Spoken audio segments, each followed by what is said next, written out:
from the Mutual Broadcasting System. This is STRAT, Strategic Risk Assessment Talk. Now, retired Marine Intelligence Officer and globally recognized risk expert Hal Kempfer.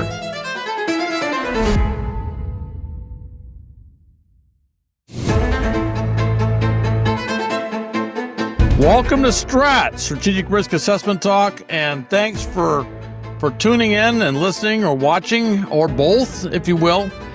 Today, I'm gonna talk about a couple of different things, and really what it is, if I was to sum it up, it's the focus on the Western Hemisphere, and it's not just South America, it's not just the narco cartels, but also very much stuff that's happening here at home with the deployment of federalized National Guard troops. So I'm going to get into all this, the troops going to our major cities here in the U.S. And then I'm going to talk about the kind of growing warlike structure, if you will, the warlike posture with what have been called narco or redesignated narco-terrorist organizations. All right, just to kind of bring it all together a little bit. In 2025, throughout this year, the Trump administration has had the National Guard deployed to various U.S. cities around the country. Los Angeles figure very prominently within that. Now, this was stated publicly primarily to address crime and terrorism. In Washington, D.C., because that is a federal district and there is no governor and it doesn't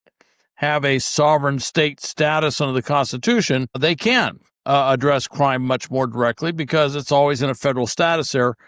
But within the states, it's mostly been to deal with immigration issues, which is protecting federal property, which was a site of protests against the ICE immigration raids, or to protect federal agents who are out there actually doing immigration enforcement.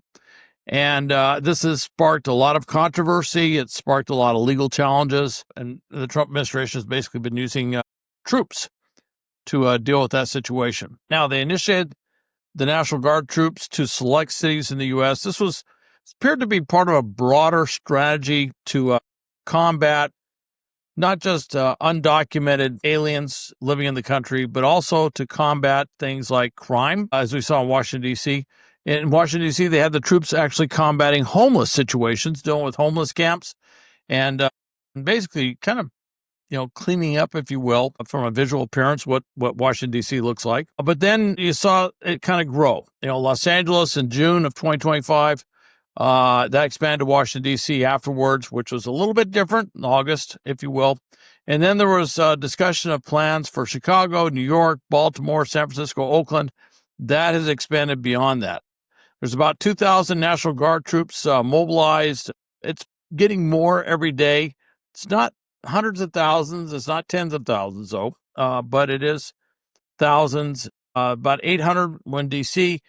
D.C. was kind of interesting because you had them use the Compact States Agreement, which is a mutual assistance compact between the various states, but Washington, D.C. is a signatory to that compact. But when a governor sends troops to Washington, D.C. as part of the compact, once those troops are on active duty in that state, they would then implicitly revert to some sort of federal status unless there was some sort of special agreement in place. So rather interesting how it's been used. The deployments were framed as at least by the Trump administration, framed as a necessary measure to enhance public safety and support federal law enforcement efforts, particularly with immigration enforcement. The National Guard troops were tasked with various roles.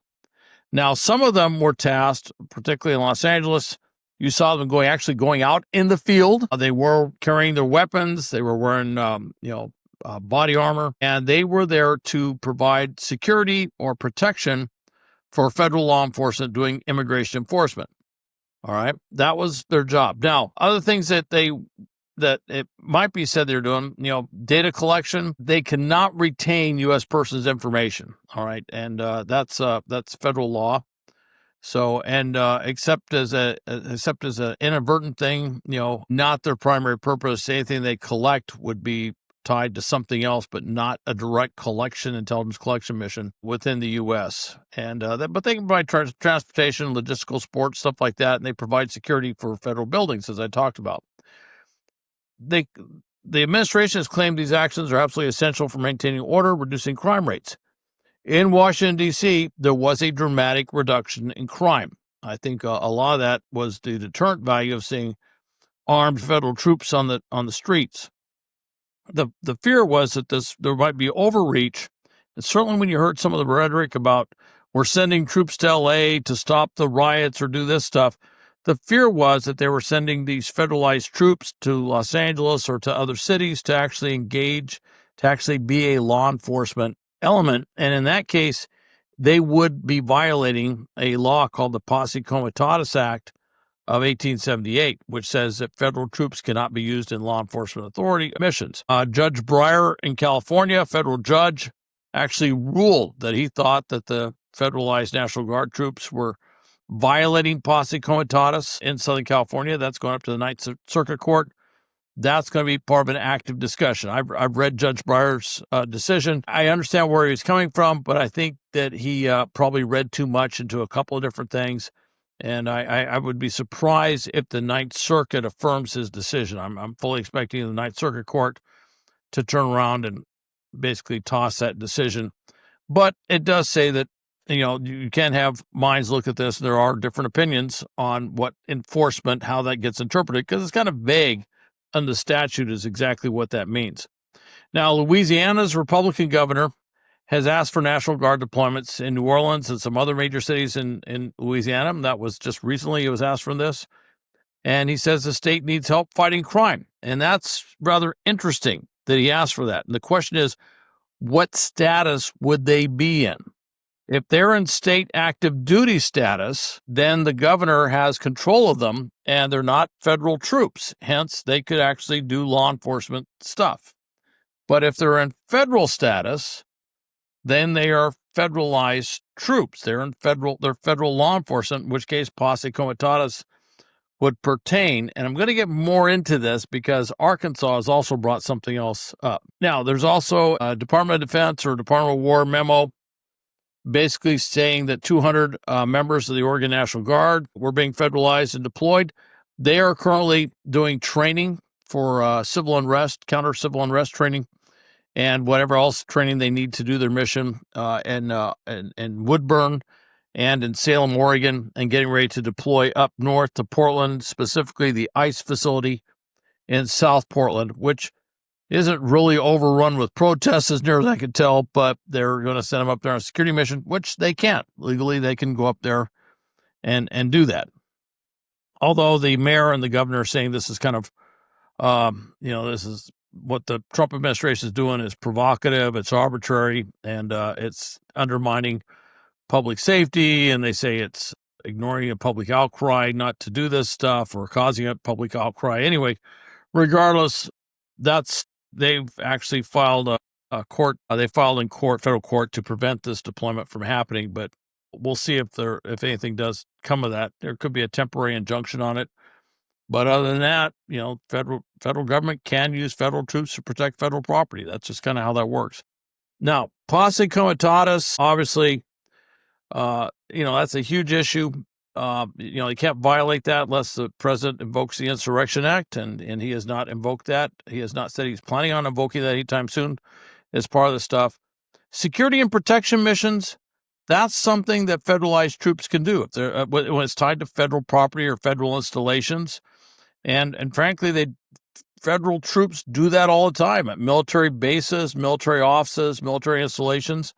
You see, when you go to the front gate, or you'll see federal troops at the front gate, and they're right there. Then there's an issue of Title 32, and Title 32 is it's federal funding that are given to National Guard units to train for their federal mission. There are within any National Guard units a number of National Guard troops, personnel. Some are called, they could be in various statuses. It would be on Title 32, and it's part of that readiness, preparedness, training mission to make sure that they are ready to meet their federal military mandated mission as a federal military unit, as a military part of the Department of War, Department of Defense, is to meet that purpose.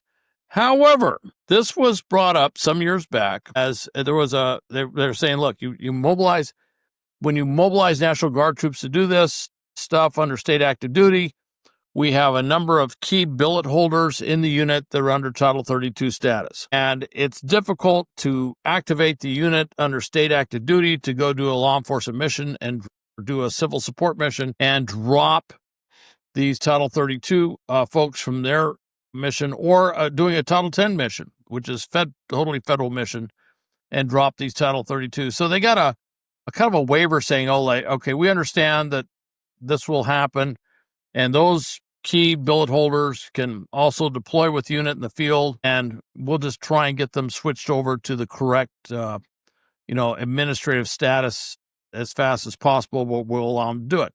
That was kind of like the foot in the door. Now you have the governor of Arkansas saying, hey, I'd like to bring up my National Guard troops into federal status to deal with all these crime problems, but he's saying I want to bring them up in Title 32 status, which is supposed to be federal money to pay for federal training, federal readiness, federal preparedness mission as a federal military asset.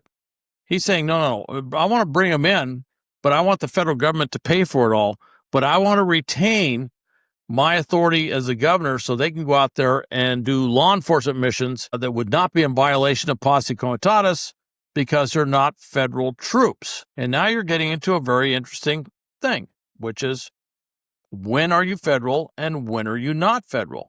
And that's a big issue. And I think this thing is something that I've been looking at for years. I used to work Defense Support Civil Authorities in uniform. I used to work under U.S. Northern Command. I used to work under the Marine Component Command called Marine Forces North. I used to do this stuff in the Pacific too, under what's now Indo-Pacific Command, doing civil support missions. I used to do this. I used to train this with the National Guard. I used to train them on how to do this stuff, and with other entities as well. And I have found this slippery slope that's been taking place over the last, I want to say, maybe 17, 18 years, ever since they did, I believe it was a G7 or G8 conference in Sea Island in Georgia. They've been doing this sort of thing with dual hat joint task forces and all sorts of stuff. And it's Title 32 things open the door. So the question is, are those federally recognized troops on active duty being paid for with federal funds? Are they federal military? And I think that's going to get challenged. And it's going to be very interesting when it does, because my next question would be, all right, so if that's the case and it turns out that this was wrong, what about all those other times before where this was being done?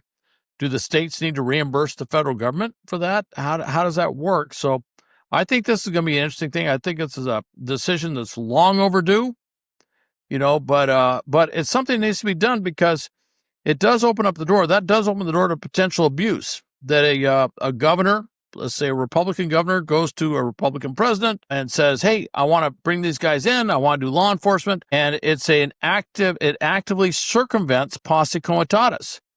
The president is actually paying for troops to go in, military troops to go into a major city to do this stuff under Title 32 status. So they respond to the governor, but are they federal military? And I think that's something that eventually will have to go to the Supreme Court. They're going to have to sort that out. And this really isn't a partisan issue. This slippery slope really started going this direction under the Obama administration. And by the time the Biden administration came around, this was like the way they did business. So, but I do feel it is time that this gets addressed and gets taken a look at.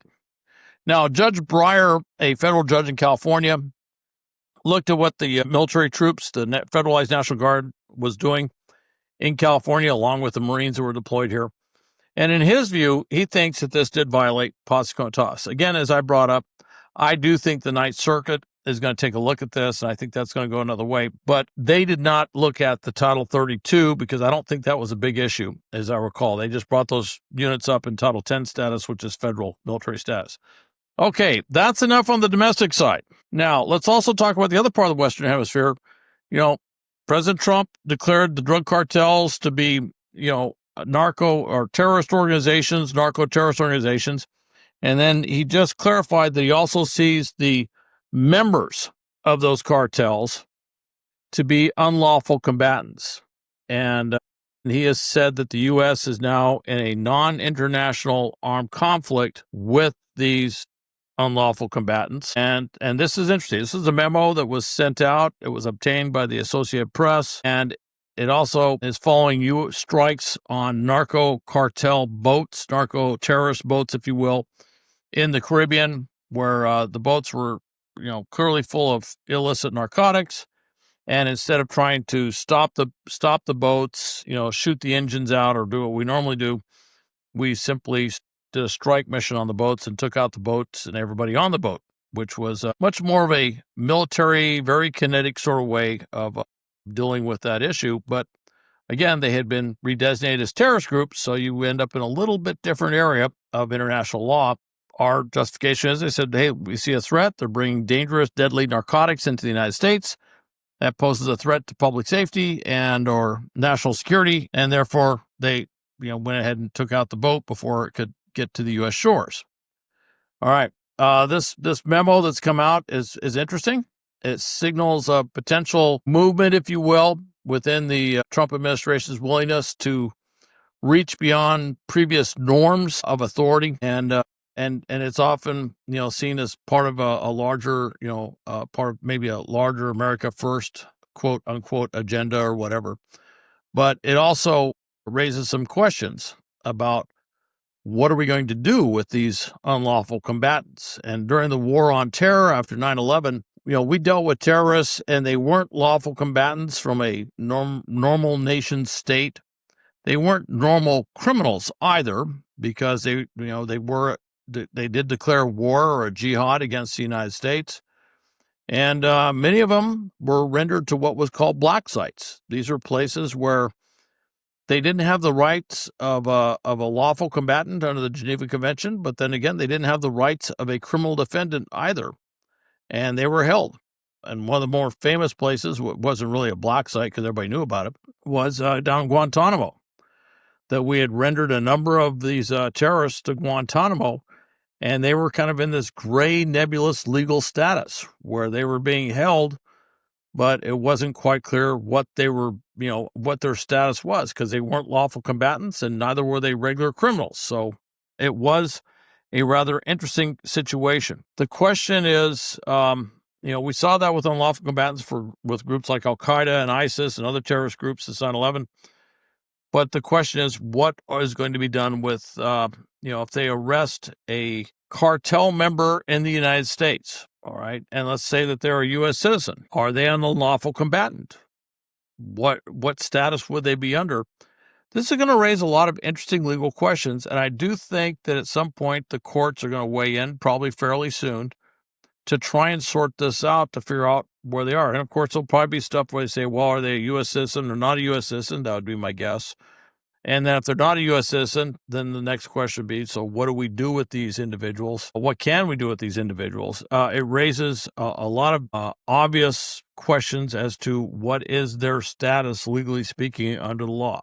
All right. So a couple of big things to look at, a couple of things I think that we need to see, but I think the courts are going to have to sort out this Title 32 with the National Guard to find out what can be done, because that is a very interesting status where the federal government is paying to bring on active duty federalized, recognized military members to go into states that would be doing something that would appear to be a violation of federal law, which is law enforcement, because they'd be under the governor's authority if they did that.